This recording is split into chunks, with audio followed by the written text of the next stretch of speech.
Hello and welcome to Lunchtime Politics, reaching you live from our global headquarters here in the nation's commercial nerve center, Lagos. I'm Jeffrey, who's going to bring you up to speed with the big happenings in politics and in the polity at midday. And we're coming everywhere to find out what exactly is going on to bring you the biggest of the highlights and make your afternoon as interesting as possible. But let's get started with the headlines. The managing director of the Nigeria Railway Corporation, Kaduna-Abuja, apologizes over the Kaduna-Abuja train accident, takes responsibility and promises better service.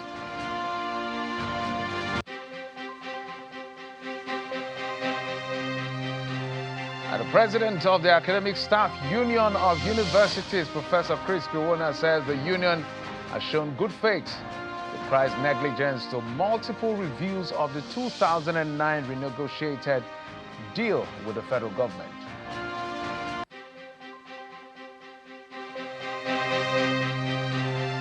And the National Union of Local Government Employees denies being responsible for the local government funds being withheld in Osun State, says not showing up at work is to avoid being caught in political crossfire. I'll be speaking with their president in just a moment.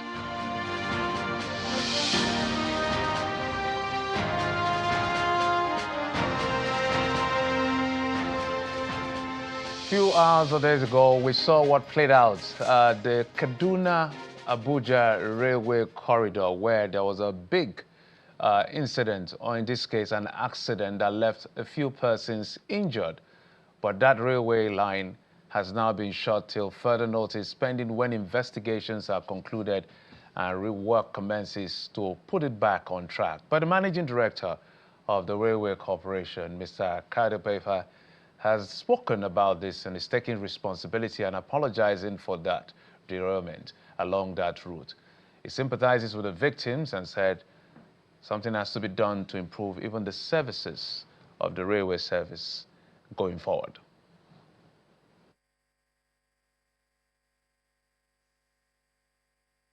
When you have incident like this is a very serious one. It's not just a derailment. This is a derailment with capsizing. So it's double. We have some of the coaches derail and some of them actually capsized. The locomotive, beyond apologizing to Nigeria, I want to say as the managing director and chief executive, I take full responsibility. There was no fatality. We thank God. That was a near miss. Because of this kind of accident or incident, you see some level of fatality. But we thank God for this. And for those that were injured, 4 look serious. 4 are serious.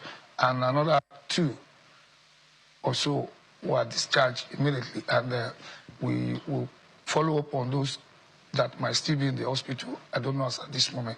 We'll follow up. Then so also we'll follow up with the remaining 618 people on the train because of post-traumatic experience. We have their phone contacts and we'll do that. We are just at about doing the complete safety audit of the track. Unfortunately, this happened before that safety audit. So that safety audit will also have given point if we have any area of interest.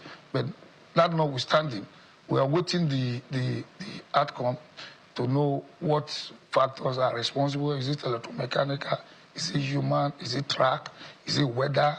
NSIB will determine when the site is open for reconstruction. All right. So from the time they tell us that it's ready for reconstruction, I don't see us spending more than 30 days.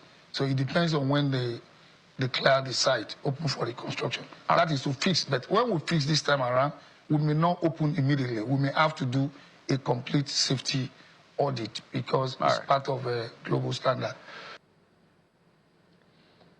All right, that's the MD of NLC, Nigeria Railway Corporation, Mr. Pefa, earlier this morning talking to us on the morning brief. But that's not all that is playing out. The Academic Staff Union of Universities, that there's been a lot going on in terms of their protests. Well, the president of ASUU also spoke earlier today about the fact that the union has given the government some level of opportunity to reach them in terms of the renegotiation they had with the government in 2009, and he said that they've been patient enough, literally on the brink, waiting for action to be done or taken, and if nothing is done, they will not be left with any other option, perhaps, to take on industrial exercise. Let's take a listen to him.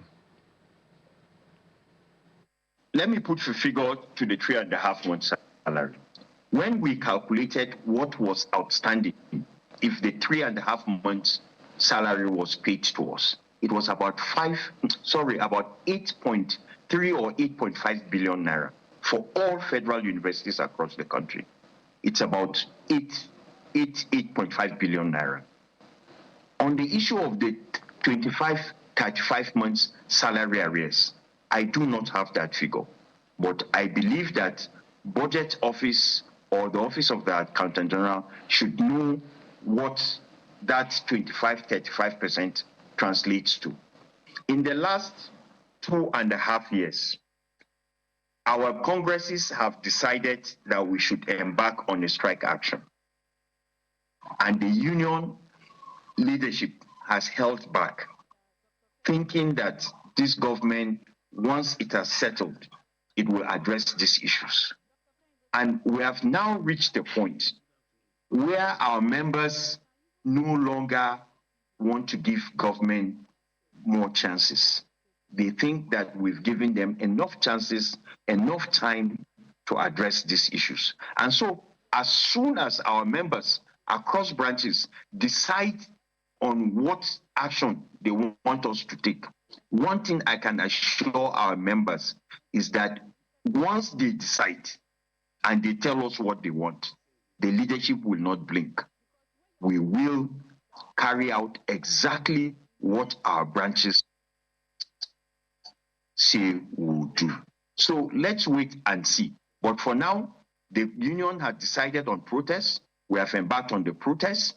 Once our members decide on what next to do, Nigerians will hear from us.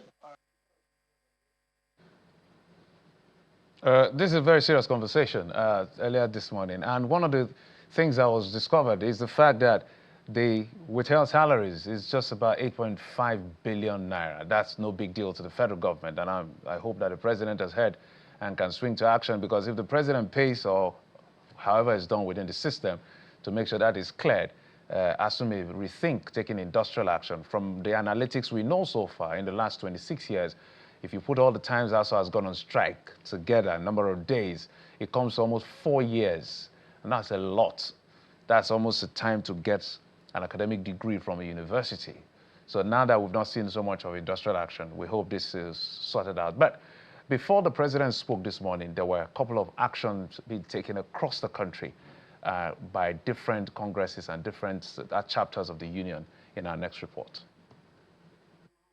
From Jos to Zamfara, Kogi and Bauchi in the north, and Lagos, Benin, Rivers and Anambra in the south, lecturers carried placards accusing government of neglect and broken promises.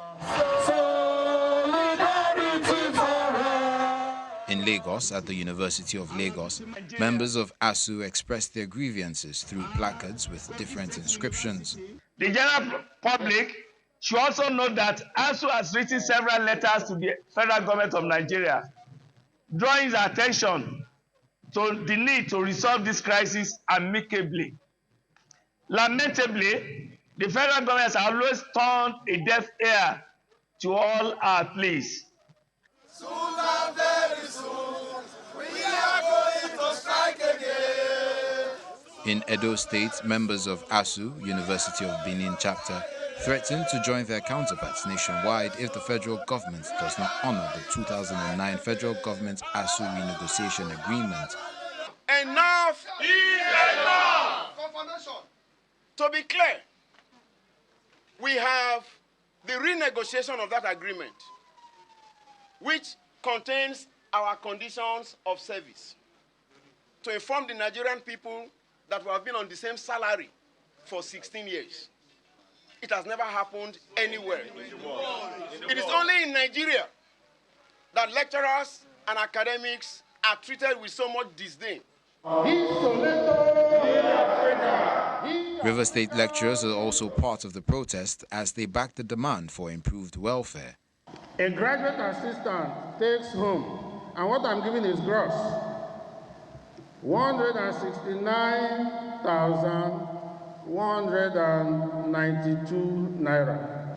It is from these salaries that individual lecturers are expected to cater for their families' health care, feeding, rent, clothing, water supply, transportation, and sundry other needs. Same for Anambra State as members staged the protest. At the Federal University Lokoja, Felele campus, the union members first held a Congress meeting shortly before they staged the protest, chanting solidarity songs, holding placards with different inscriptions on it. We expect President Tinubu to come out and do the expressful, honor the 2009 agreement. At the University of Jos, branch chairman Jubril Molus described the new loan initiative as a poisoned chalice, insisting lecturers need their withheld salaries, allowances and promotion arrears, not loans to survive. How can government ask us to take loan to pay the school fees of our children? We reject this in all its intent and purpose. Hereby, call on the federal government of Nigeria, ably led by President Bola Ahmed Tinubu, to renew our hope by addressing our demands to avert the looming crisis in the university system. In Gusau, the Zamfara state's capital, ASUU leaders say that funding of universities has been left largely to TET fund, while staff grapple with months of unpaid wages. Federal government has actually shifted, their responsibility to TET fund. Even the TET fund needs service, and it's also a brainchild of ASUU. Are you getting it? So things are not working out the way they should. Lecturers are suffering. In fact, you know very well that the federal government is owing us about 3.5 months' salary when we're in strike on 2020. Yes. And you have not paid me that salary, you want to give me loan. What is that supposed to mean? In the same vein, Bauchi's chapter of ASUU outlined 8 key demands, including the signing of the renegotiated 2009 agreement and the release of outstanding arrears. Pay us our withheld 3.5 months salary. We don't need loan. You can't brandish loan. Nobody is interested in being indebted to somebody. The effects of the strike may not be felt immediately, but students and their parents alike will be hoping that the parties will settle their differences as soon as possible in order not to disrupt the students' academic career.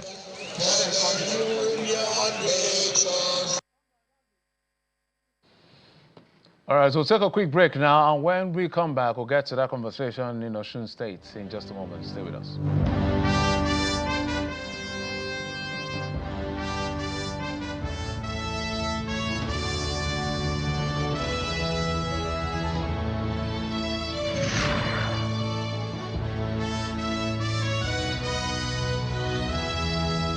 As far as your eyes can see, you can own it.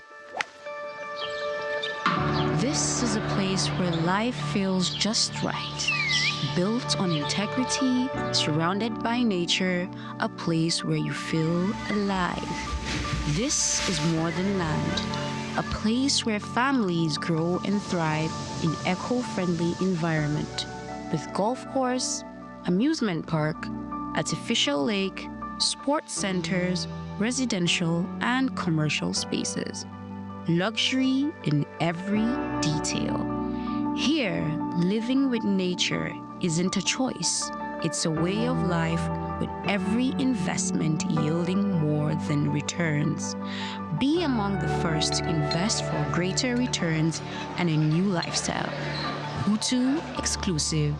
Live, play, relax. Invest today.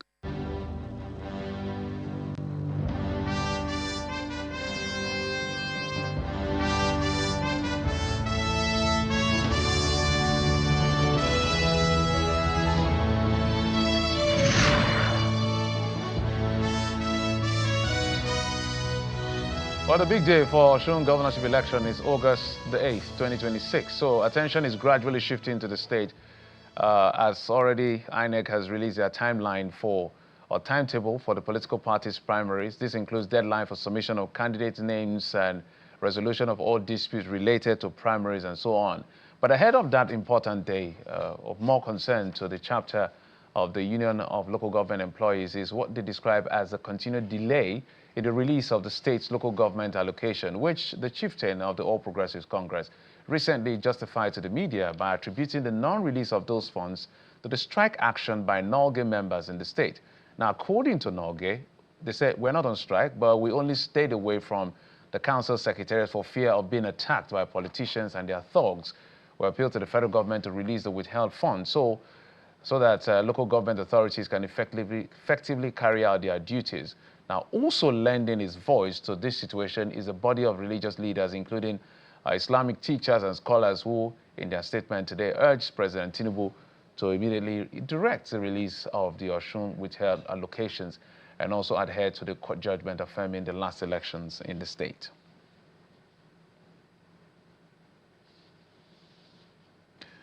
And joining us on the program is the chairman of NOLGE in Osun State, Kehinde Ogungbangbe. He joins us virtually. Mr. Kehinde, thank you so much for coming on the program.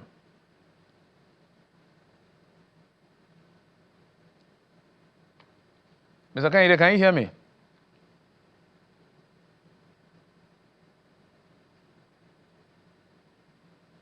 All right, Mr. Kehinde, if you can hear me, maybe you can help us unmute your device so everybody can hear you. Can you hear me now, sir? Oh, dear. All right, we're going to try to sort out that audio challenge with Mr. Kehinde. But exactly, we're talking about the issues around Osun State. Next year is going to be the elections, but there's been this back and forth over the local government administration in Osun State. So without getting too much into the backstory, it boils down to issues around an election that was conducted and court processes began and those elections were nullified, and then eventually they went back to court, an appeal saying they were reinstated, and then there was another appeal that was that were to be relisted by the APC. So the APC had actually gone to court, got a judgment in their favor, the one they took the PDP to court, but there's another party that also took them to court and won them, but for failure of diligent prosecution, the appeal court struck out that case. So now both the APC and the PDP are loggerheads and who's in charge of the election. The ones that were elected at the twilight of the last administration said they have been reinstated. Well, the ones that were elected during the administration of the current governor, Ademola Adeleke, earlier this year says they are the authentic chairman of the council. So we have the APC-led council and the PDP-led council all laying claim to be the authentic leaders of the local government administration. Now, the federal government has withheld the salaries, the allocation, federal allocation for the local governments in the state. And so there's been this back and forth as to the way forward. This looks like a bit of a logjam. But while we're trying to get to the chairman of NOLGE in the state, let's bring you more stories where the Speaker of the House of Representatives, Honorable Tajuddin Abbas, has described the outcome of the ongoing state visit of President Bola Tinubu to Brazil as a strategic partnership. Speaking in Brazil on the sidelines of ongoing discussion, the Speaker and the President says the President is doing extremely well in projecting Nigeria positively to the world. On his part, the Minister of Defense, Mohammed Abubakar, outlined some of the objectives of the defense agreement signed. This is truly a strategic partnership that I believe at the end of the day will take both the two countries to a higher pedestal. No doubt, when you look at the body language of the president as well as the economic community of Brazil and Nigerians, that this historic visit is going to be a game changer for all the two countries. He is truly doing the right thing. He is doing extremely well in selling Nigeria to the international world. And you cannot get it wrong because all the fundamentals that every country needs to actually put in place to attract foreign investments, Nigeria within the last 2 years have been able to attend. So we are a virgin country now, ready to accept investment from all over the world. Well, majorly is on exchanges, training, visits, some discussions among our universities and our institutions, defense institutions in Nigeria and Brazil, and the training of our own military, as well as discussions on the defense procurement and defense industries. We intend to work together to also develop a robust defense industry in Nigeria, taking the Brazilian example. And we have discussed a lot, and I'm meeting today most of the companies, defense industries here, so that we'll see what kind of joint venture, what kind of technology transfer we will have, so that that part of the agreement can be fulfilled. And back home, the People's Democratic Party caucus in the House of Representatives has said Nigerians deserve better from the Tinubu administration. The caucus chairman, Honorable Fred Agbedi, who spoke to journalists after an emergency meeting in Abuja, insists that citizens are suffering. The lawmakers also urged President Tinubu to respect court ruling on the local government elections in Osun State and ensure fairness to the people of the state.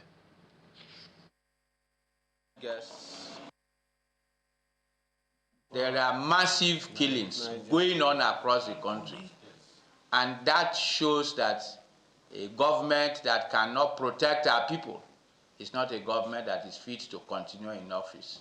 This government has failed Nigerians.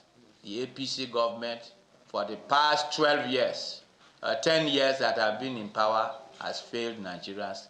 And Nigerians have come to know that PDP is the only party that can bring succor to them. Not only killings, there's a lot of hardship in this country. And Nigerians are groaning in their pains daily. People are committing suicide because the government is not paying attention to them. We want to also use this opportunity to ask the federal government to release, obey valid court judgments leading to validity or validating the local government elections that were held in Osun State.